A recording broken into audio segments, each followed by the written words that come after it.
The morning sun filtered through the kitchen window, casting a warm, golden glow over the worn linoleum floor. The aroma of sizzling butter and sweet batter filled the air, creating an atmosphere of cozy anticipation.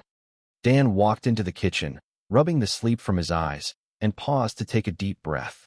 He looked toward the stove where the cooking was underway. For once he came in there, and something smelled exceptionally good. It was a refreshing change from the usual chaotic mornings. Becky turned from the stove, a spatula in her hand and a wide smile on her face.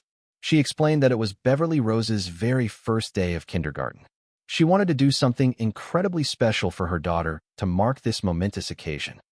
Because of that, she was preparing a special batch of Captain Crunch pancakes, complete with fluffy whipped cream and fresh, ripe strawberries sliced neatly on top. Dan chuckled, leaning against the counter as he watched the culinary preparation. He remarked that it sounded like a good idea to get the little girl completely jacked up on sugar first thing in the morning, and then immediately hand her off to her unsuspecting teacher for the rest of the day. It was a classic parenting strategy, executed with humorous timing. As Becky began searching through the freezer compartments, her brow furrowed in confusion. She looked around the kitchen and asked aloud where the package of frozen strawberries had gone, as she was certain she had placed them there. Jackie walked into the kitchen, moving a bit stiffly and holding her shoulder with a grimace. She admitted that she had been using the package of frozen strawberries as a makeshift cold pack in bed the previous night to soothe her incredibly sore shoulder. Becky sighed, rolling her eyes affectionately at her aunt. She pointed out that if anyone in the house needed a cold pack, they should use the frozen broccoli instead. She joked that using the broccoli was the only actual reason they ever bought it in the first place, since nobody in the family ever seemed interested in eating it. Jackie shrugged carefully, trying not to agitate her injury. She explained that she simply did not like having broccoli that close to her mouth, even if it was wrapped in plastic and meant for external healing purposes. But she conceded the point and promised to keep it in mind for next time. The big day had finally arrived, and the house was buzzing with a unique mixture of excitement and nervous energy. Darlene strolled into the kitchen, carrying a small, rectangular object wrapped in a simple bow. She announced to the room that she had a little present for Beverly Rose to celebrate her milestone. Becky leaned over to look at the gift, her expression turning into one of pure amusement. She gasped dramatically, pointing out that Darlene was giving the poor 5-year-old a pencil case. Darlene defended her choice with a straight face, explaining that it was her own old pencil case from her school days. She turned it over to show the faded, bold lettering printed on the side, which read, "Trust no one." It was a rather cynical piece of advice for a child entering kindergarten, but it perfectly captured Darlene's distinct sense of humor. Meanwhile, Leo, the brilliant but shy 14-year-old inventor, sat at the kitchen table adjusting his square-rimmed glasses. His messy, spiky brown hair stuck out in every direction as he focused intensely on a small mechanical blueprint. He adjusted his teal hoodie and patted the pockets of his forest green utility vest, ensuring all his mini-tools were in place. Beside him sat Gizmo, the large and intelligent mixed-breed dog. Gizmo's white and earthy brown fur shone in the morning light, and the heart-shaped patch of dark brown fur near his ear twitched as he listened intently to the family conversation. The cookie-shaped white fur patch on his nose wrinkled slightly as he sniffed the sweet aroma of the pancakes, his dark brown leather collar jingling softly. Kira, the bold and energetic 12-year-old adventurer, burst into the kitchen with her high ponytail bouncing. She was wearing her favorite mustard yellow adventurer jacket and a bright cherry red bandana tied neatly around her neck. She looked at Darlene's gift and laughed, noting that it was definitely an unconventional way to start school. Dan looked at Jackie, who was dressed in an unusually sharp and stylish outfit. He whistled softly, asking if she was looking to hit on the kindergarten teacher. He teased her by saying that her strong car wash perfume practically screamed a message of buying her a sandwich, and she would be theirs forever. Jackie sniffed defensively, adjusting her collar. She explained that she simply wanted to make an excellent first impression on the educator. She added with a wink that if the teacher happened to be incredibly rich, single, and only teaching to ease his own inner guilt about having too much money, that would be a fantastic added bonus. Darlene laughed dryly, pointing out that Jackie was clearly trying to suck up to authority. She asked if Jackie realized that such behavior sent a specific message to the child, teaching her to manipulate situations rather than just being herself. Jackie strongly disagreed, stating that there was absolutely nothing wrong with trying to be the teacher's pet. In her view, a person had to work the system to truly succeed in this world. Darlene smiled knowingly, asking if that philosophy was the exact reason why Jackie always dressed up precisely like her own teachers when she was a young child. Jackie stood tall, defending her childhood fashion choices. First of all, she asserted, she looked absolutely fantastic in those classic knit separates. Furthermore, she noted that her strategy worked beautifully because her teacher loved her immensely. In fact, Jackie claimed she managed to double her personal wardrobe after the teacher's husband left her, at which point the teacher's primary new love in life became eating pie, leaving plenty of extra clothes for Jackie. Darlene changed the subject, asking when Beverly Rose was practical coming upstairs, as she was fully prepared to document every single moment of the big day with her camera. Becky found the gesture genuinely sweet, expressing her gratitude for the family's support. Darlene explained that she simply wanted Beverly Rose to have beautiful, positive memories of her very first day of school, which was a sharp contrast to her own childhood experience. Darlene recalled that her own mother had told her she was far too plain looking to be naturally liked by others. Therefore, her mother instructed her to put on a skirt when playing outside. That way, when Darlene climbed all the way to the top of the jungle gym, she would at least be guaranteed to be popular with all the boys standing at the bottom. Jackie listened, shaking her head at the memory. She remarked that the jungle gym strategy had not worked out as planned. As a backup measure, her mother made absolutely sure that Darlene carried a thick wad of $1 bills in her pocket to pass out on the playground, ensuring that the other boys would actually stand around and talk to her. Becky summarized the scenario with a grin, noting that it sounded like the exact historical opposite of being a stripper. Instead of taking off clothes to receive money, Darlene was showing her underwear and actively giving the boys cash. Darlene pointed at Becky, agreeing completely that the summary was entirely accurate. Turning her attention back to the school preparations, Becky announced that she was putting a sweet handwritten note inside Beverly Rose's lunchbox. Jackie watched as Becky carefully crafted a sandwich using a cookie cutter. Becky held up the final product, showing that she had made the sandwich in the exact shape of a heart. She asked the room for an honest opinion, wondering if the message she wrote was perhaps a bit too overwhelming for a 5-year-old. The note read that when Beverly Rose ate the sandwich, her mother's heart would literally be inside her tummy for the entire day. Darlene leaned forward, stating that she knew this morning would be an incredibly emotional experience for Becky. Because of that, Darlene explained that she had completely cleared her busy schedule for the morning so she could ride along in the car to the school, offering her full emotional support. Becky looked at Darlene suspiciously, claiming that Darlene was not actually trying to be supportive, but was instead trying to co-opt her special mother-daughter moment for her own amusement. Darlene insisted that she was fully prepared for the day's events. Suddenly, Beverly Rose walked into the room, looking adorable in her little school outfit. Becky looked at her daughter, and the reality of the moment hit her all at once. She gasped, realizing that her baby was truly growing up and leaving for school. She expressed her disbelief that she would not see her little girl again until noon. Darlene smiled gently, noting that she knew exactly how Becky would react. She playfully offered once more to ride along in the car, mimicking a comforting sound to cheer her sister up. Later that afternoon, the family gathered back in the kitchen. Dan was at the stove, carefully stirring a pot of red sauce. Darlene walked in and watched him, joking that he did know that grocery stores sold regular ketchup, meaning he did not have to go through the immense trouble of manufacturing his own from scratch. Dan pointed his heavy iron skillet toward her, warning her not to make fun of a man who was actively holding a heavy piece of cookware. He joked that he was almost old enough to commit a crime and not care about doing the prison time afterward.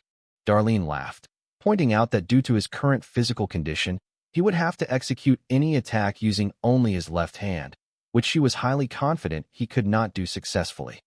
She noted that his severe shoulder bursitis was clearly still acting up and causing him significant trouble. Dan stubbornly insisted that he would be completely fine, waving her concerns away.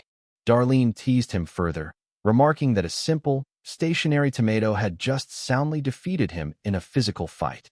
Jackie stepped into the kitchen, overhearing the conversation. She suggested that she might actually be able to help Dan with his physical pain. She explained that she had recently undergone professional training in the ancient art of Reiki, and many people in her class remarked that she possessed natural healing powers. Dan looked at her skeptically, immediately stating that she was absolutely not allowed to touch him under any circumstances. Jackie reassured him, explaining that her hands would not actually make physical contact with his body. Instead, her hands would simply hover directly over the specific area where it hurt. From there, she would use her internal energy to remove the physical blockage, allowing the body's natural healing process to take place entirely on its own. Dan hesitated but agreed, reiterating strict instructions that there was to be absolutely no physical touching involved. Jackie nodded solemnly, instructing him to close his eyes, take a deep breath, and try his best to relax completely. Dan closed his eyes and stood still. Jackie brought her hands close to his sore shoulder, hovering them a few inches away. She began to move her hands back and forth rapidly, creating a slight breeze. She explained that her hands were currently applying the necessary spiritual vibration to the affected area. Dan opened one eye and looked at her ridiculous movements, bursting into a loud laugh. Jackie told him to stop laughing and to allow the energy in. She warned him that skepticism was the single greatest barrier to good health. She decided that she would simply have to extend the overall frequency of her personal energy and dig a little bit deeper into his aura to get past his stubbornness. Dan verified once more that she was definitely not going to touch him. Jackie called him a big baby and assured him she would not. At that exact moment, Harris walked into the kitchen, stopping dead in his tracks at the bizarre sight. He looked at them and asked what on earth they were doing. Jackie stopped her movements and explained that his grandfather was currently suffering from severe bursitis in his shoulder, and she was merely attempting to heal him using alternative energy methods. Harris shook his head, stating that he did not understand why members of the baby boomer generation insisted on waving their hands around in the air when they could easily just use some legal cannabis to solve their physical ailments. Harris admitted that he personally used it every single morning to loosen up his muscles before exercising. He then confessed that he usually ended up not exercising at all, choosing instead to spend the rest of the day watching internet videos of people falling down, but he still felt absolutely fantastic regardless. Dan immediately rejected the idea, stating that his body did not need any more foreign substances thrown into it. Jackie agreed, adding a dramatic comment about how Dan's old, weathered veins could barely transport his regular blood as it was, so adding anything else would be a terrible idea. Dan snapped at them, telling them to knock off all the comments regarding his advanced age. He revealed to the surprise of the room that he actually used to smoke weed back when he was in high school, specifically during the time he injured himself playing competitive football. He added with a chuckle that he had completely forgotten about that period of his life, precisely because he used to smoke weed back in high school when he hurt himself playing football. Darlene pointed out that his high school days were a very long time ago. She reminded him that in the present day, he drank like a fish, ate terrible food, and absolutely did not need to throw any more trash onto the metaphorical environmental landfill that he called a human body. Harris intervened, explaining that the cannabis available today was completely different from the low-quality material of the past. He explained that one could simply walk into a modern, legal dispensary and purchase carefully cultivated, clean products. He suggested that it could truly help relieve his grandfather's chronic pain. He officially proposed that they all take a family trip to the local dispensary. Dan thought about it for a moment and agreed to the trip. Jackie immediately volunteered to go along with them. She explained that they would definitely need someone with real street smarts who could fluently speak the local counterculture lingo. Dan smiled, joking that having her along would be lovely, but he was fairly certain that Snoop Dogg was currently busy baking gourmet cupcakes with Martha Stewart, so they would have to make do without her supposed expertise. Jackie clarified that she was talking about herself being the street-smart guide. She looked at Dan and teased him, saying that he had not even taken a single puff of the jazz cabbage yet, and he was already completely unable to follow a simple conversation. The next morning, inside the colorful and bright classroom of the local elementary school, the teacher stood in front of a small group of children sitting on a circular rug. She held up a large flashcard and addressed the children, asking what specific geometric shape was drawn on the card. Beverly Rose raised her hand high into the air and loudly shouted that it was a triangle. The teacher smiled and thanked her for the correct answer. She then held up a second flashcard, showing a different shape, and explained to the class that it was a rectangle. Becky sat in a small adult chair at the back of the room, observing the class. She leaned over to another parent and whispered proudly that her daughter was truly a chip off the old block. She joked that people should not let the prominent spaghetti stains on the girl's shirt fool them, as Becky herself had been a member of the Honor Society for 3 years running. The teacher looked over at Becky, describing Beverly Rose as a massive underachiever in a tone that suggested otherwise. The teacher then turned back to the classroom, expressing her sincere hope that they would be able to hear answers from some of the other children in the room. She then announced that it was officially cleanup time for the day. As the children began putting away their toys, the teacher walked over to the back of the room and asked if she could speak to Beverly Rose's mother for a brief moment. Becky smiled confidently, stating that she already knew exactly what the teacher was going to say. She assumed the teacher was going to comment on how Beverly Rose seemed to be completely mopping the floor with the competition, academically speaking. However, Becky added that she viewed it as a natural trait rather than a fierce contest. The teacher clarified her stance, acknowledging that the little girl was clearly very bright, but she was also incredibly vocal, perhaps far too vocal for a group dynamic. Becky looked confused. The teacher explained that this initial period was supposed to be a special time for all the little children to not only learn basic concepts, but also to gain some necessary self-esteem. The issue was that Beverly Rose was answering so quickly and frequently that she was not giving any of the other children a fair chance to participate. Becky defended her daughter, suggesting that Beverly Rose only felt entirely free to speak her mind because the teacher had successfully created such a wonderfully safe and nurturing classroom environment. She claimed it was a true testament to the teacher's excellent skills. Darlene suddenly popped her head into the classroom door, making a classic joke about who was there, and answering her own joke by calling the teacher the official teacher of the year. The teacher remained professional and explained that due to the ongoing behavioral issue, she unfortunately had to physically move Beverly Rose's personalized clothes pin on the classroom behavior chart from the green section down to the yellow section. She noted that whether or not a child managed to turn their behavior around for the better was almost entirely dependent on the attitude and guidance of the parent. Becky felt a surge of competitive energy. She looked at the teacher and stated that she was looking directly at a parent who was absolutely fantastic at turning difficult situations around completely. As she gathered her things to leave, Becky looked at the teacher's outfit and added that she genuinely loved the knit separates she was wearing. On the walk home, Becky held her daughter's hand and praised her, stating how incredibly proud she was of her for having such a successful first day of kindergarten. Beverly Rose smiled up at her mother, happily noting that she had answered every single question correctly. Becky nodded, explaining that her participation was exactly what they needed to discuss. She gently suggested that even if Beverly Rose knew absolutely all the correct answers, it might be nice to occasionally stay quiet to give the other children a chance to speak. Beverly Rose frowned, explaining that it took far too long for the other children to think of the answers, and when they finally did speak, they almost always said the wrong thing. Becky explained that it was completely okay for people to be wrong sometimes, noting that the other children could not help it if they were not quite as smart as she was. Beverly Rose nodded in agreement, stating that she had actually told the other children that exact same thing so they would not feel bad about themselves. Becky realized the situation was slightly more complicated than she thought. She explained that if Beverly Rose did not let the other children answer, her clothes pin on the behavior chart would remain stuck on the yellow section, which was undesirable. She emphasized that Beverly Rose was fundamentally a green clothespin daughter, and she was a green clothespin mother. Beverly Rose agreed to try harder. Once they returned home, Becky announced that she had to get back to preparing the school lunchbox. Darlene, who was sitting on the couch, mocked the situation, remarking that a lifetime of intense effort apparently resulted in a green clothespin in life.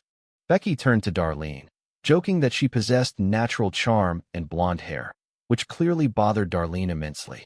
Becky then asked Darlene if she had ever received a yellow clothespin during her own school days.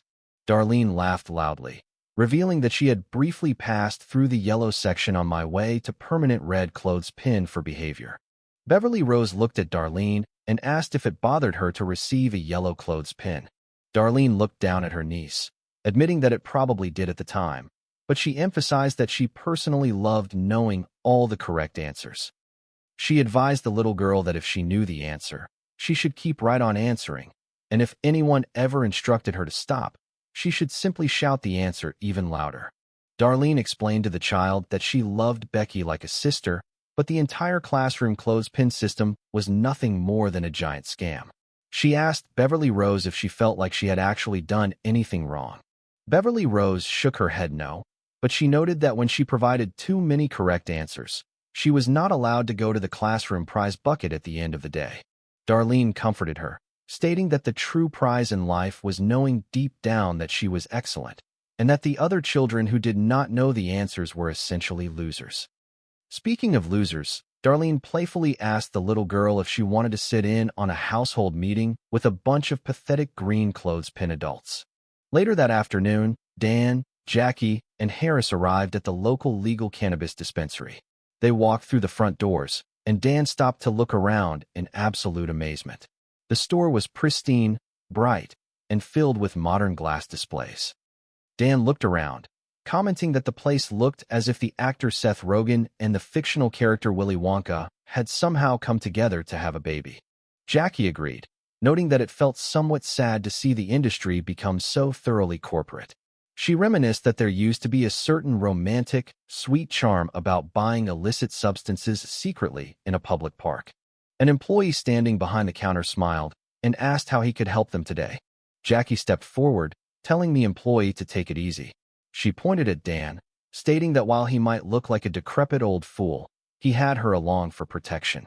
Dan interrupted, stating that he simply needed something effective to treat physical pain.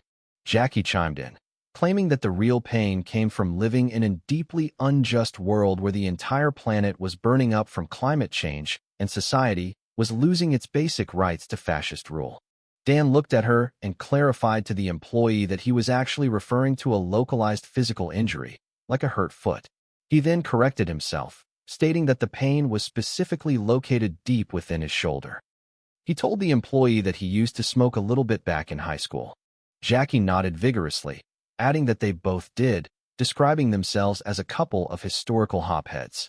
She loudly informed the young employee that they certainly did not get their grass from some fancy, air-conditioned doobie warehouse back in their day. Instead, they had to physically travel to the dangerous side of the railroad tracks to find a mysterious dealer known as the Doodah Man. Dan ignored her stories, explaining to the clerk that he had already tried a wide variety of products containing CBD, but none of them seemed to be helping his severe bursitis. The employee looked at Dan's large frame, noting that he was a pretty big guy. He suggested that Dan could easily handle some incredibly strong flower. He pointed to a jar, explaining that the specific strain was called Nightmare and possessed an extremely high percentage of THC.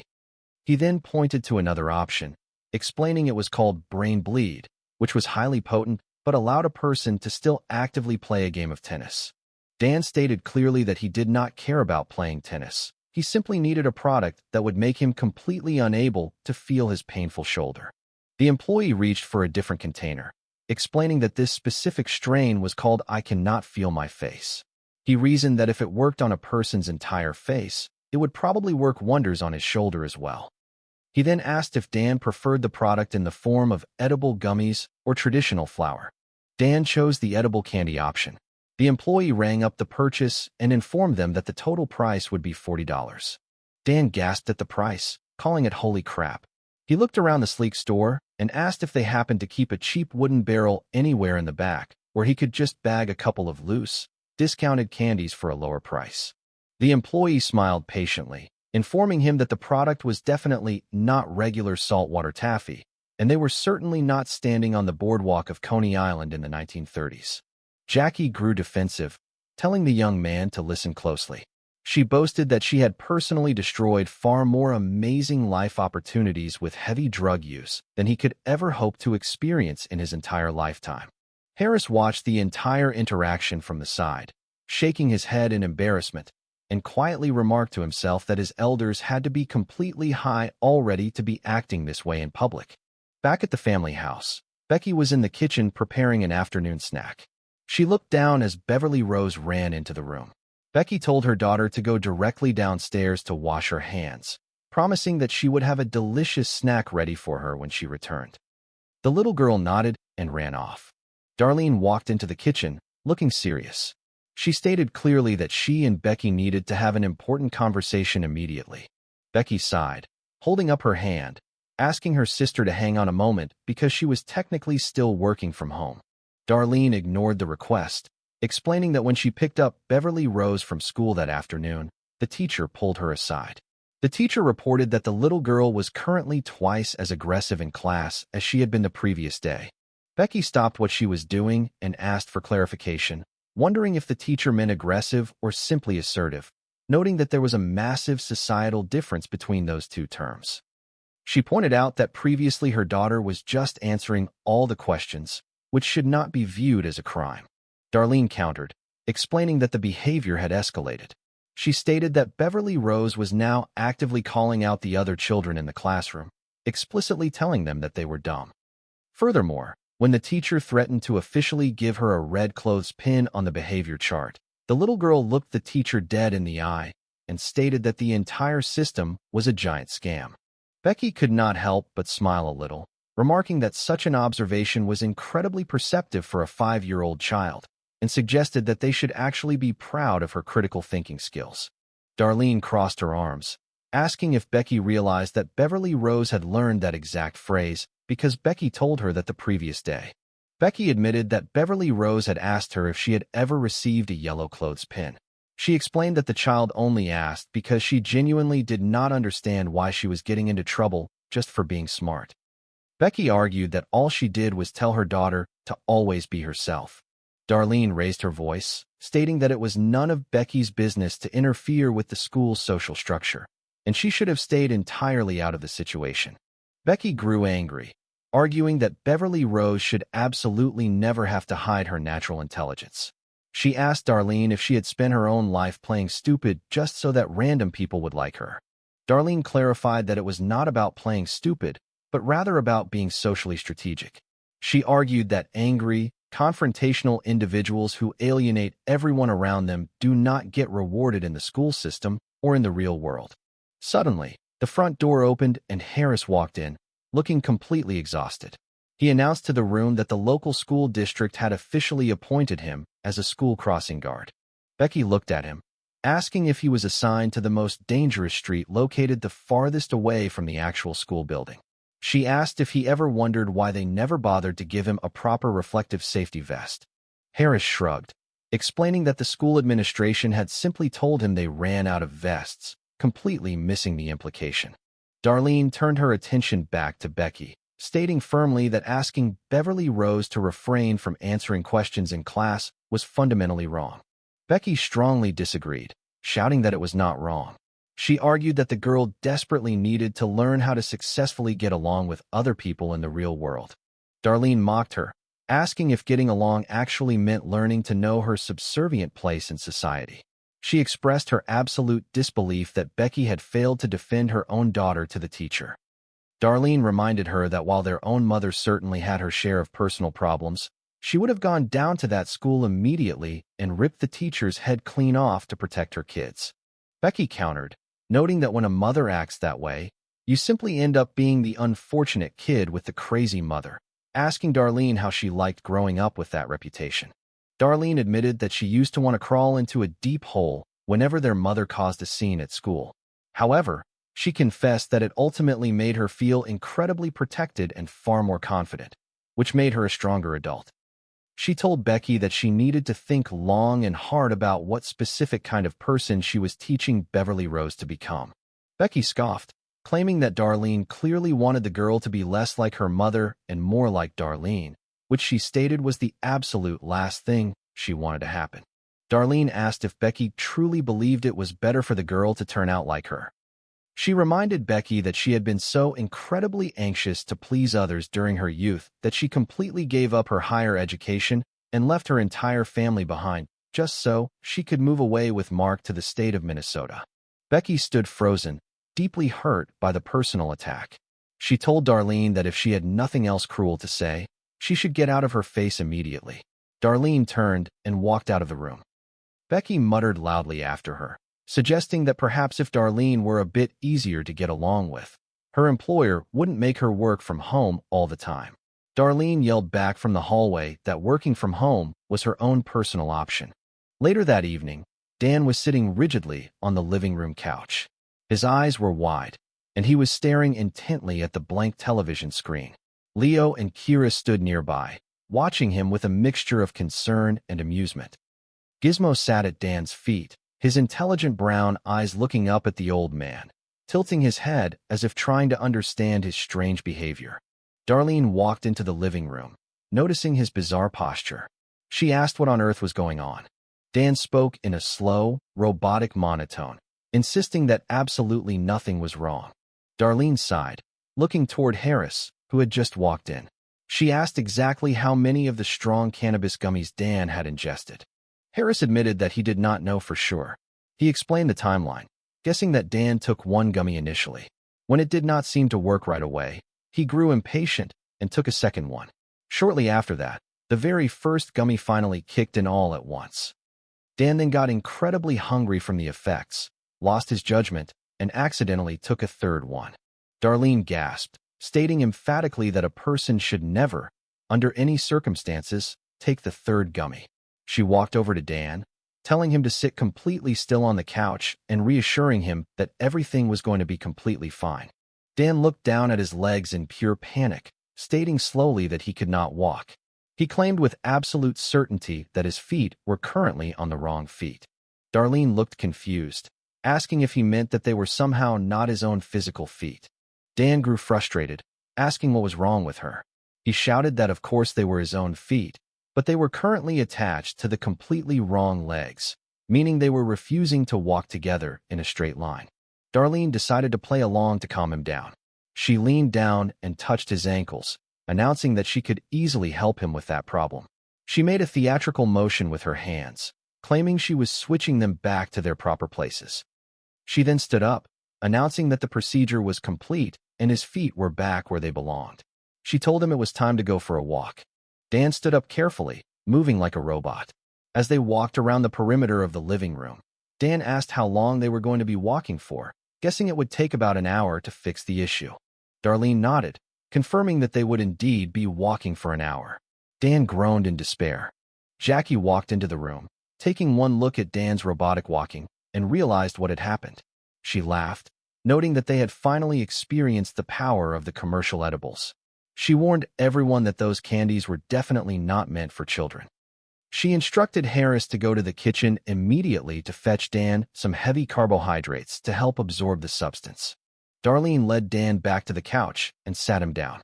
She suggested that they put something relaxing on the television for him, something deeply soothing and familiar to help ground his mind. She picked up the remote control and began scrolling through the menu options. Dan watched the screen intensely. As the menu changed, he pointed frantically, telling her to go back to the very first image. He realized it was just the television's default graphic screensaver, but he insisted that they stay right there. He stared at the moving colors, muttering that nobody should tell him how the story ends. The following afternoon at the kindergarten classroom, the school day was wrapping up. The teacher held up a picture book, asking her class which one of her little students could identify the specific animal shown in the illustration. A little boy raised his hand and guessed that it was a dog.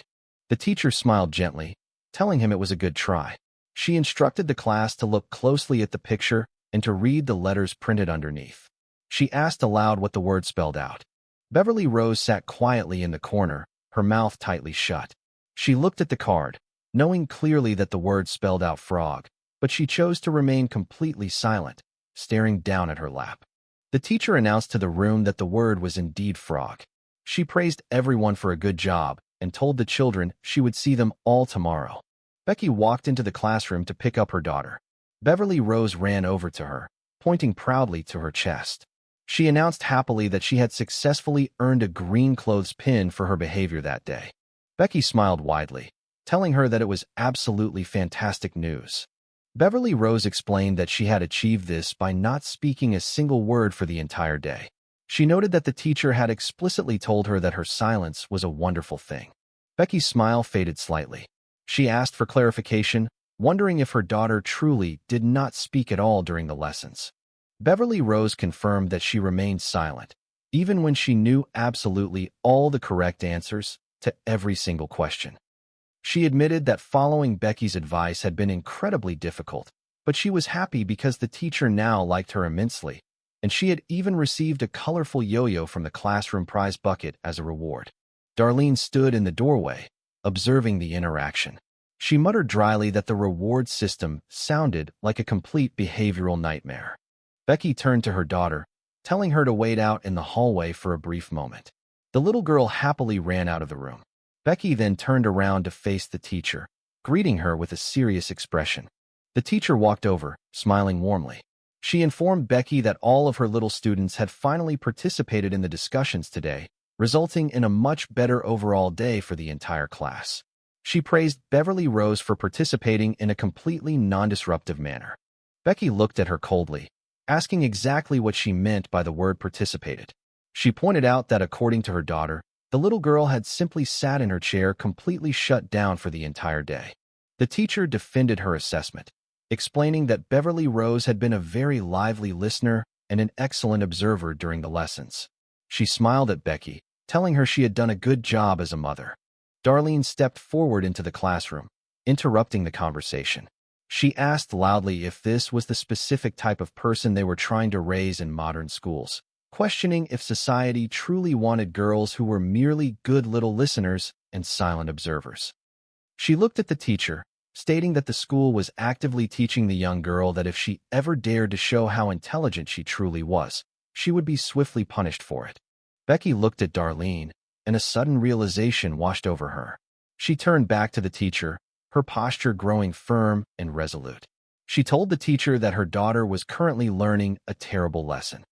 She argued that the school was training her to become the type of woman who keeps completely quiet during an important corporate board meeting, choosing to stay silent even if the chief executive officer is explicitly calling a cat a dog. Becky stepped closer to the teacher's desk, her voice filled with conviction.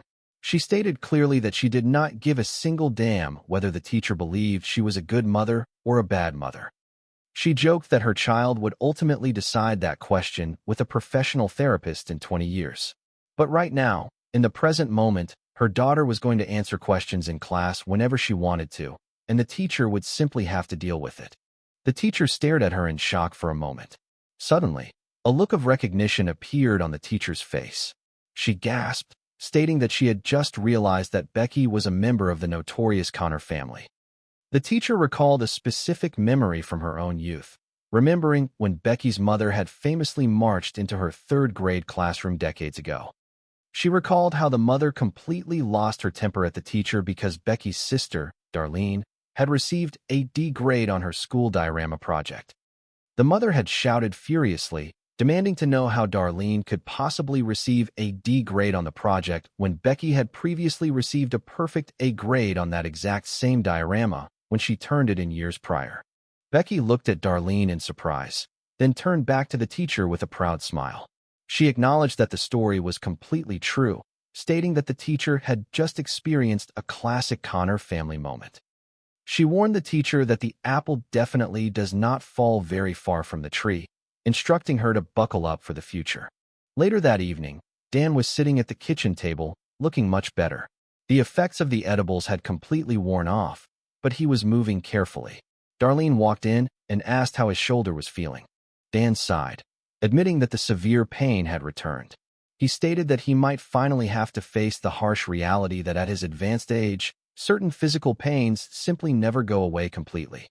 He noted that in his mind, he still felt exactly like the same young guy who played football in high school.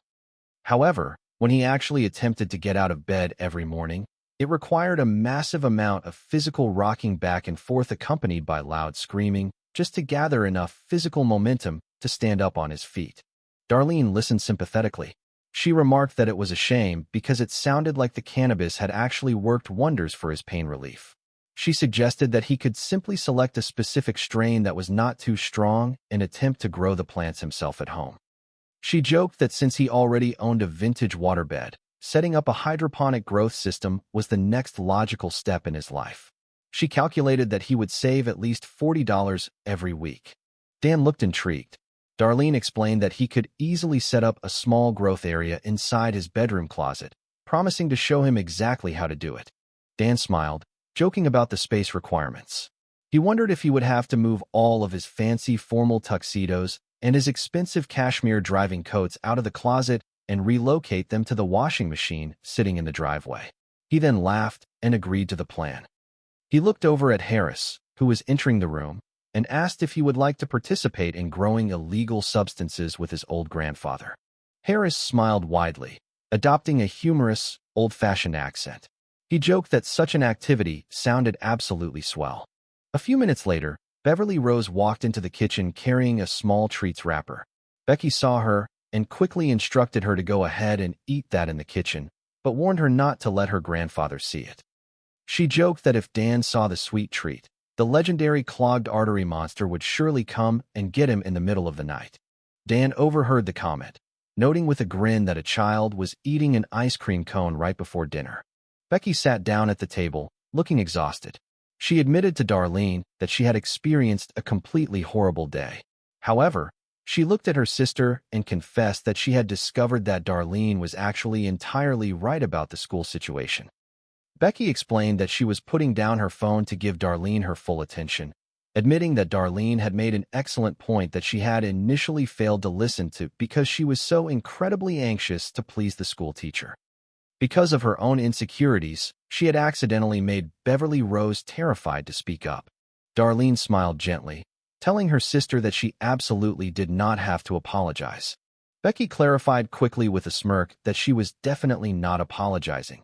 She was merely stating the factual reality that Darlene happened to be right.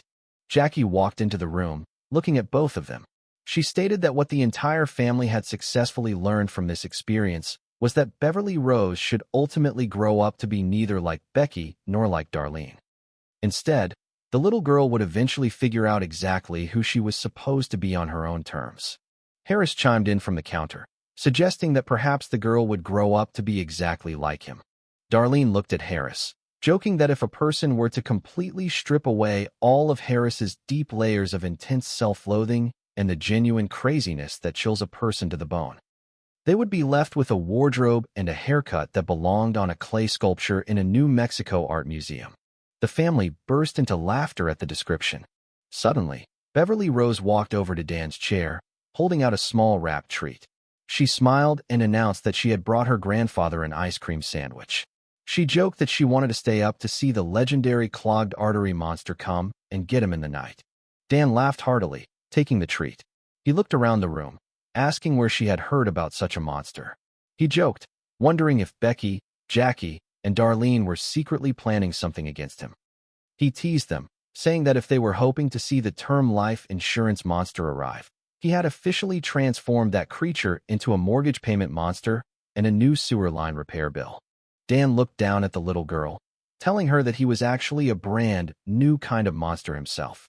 He unwrapped the ice cream sandwich, growling playfully, and told her she was awfully sweet and that he was going to eat her up too. The kitchen filled with the sound of happy laughter as the family enjoyed the warm evening together.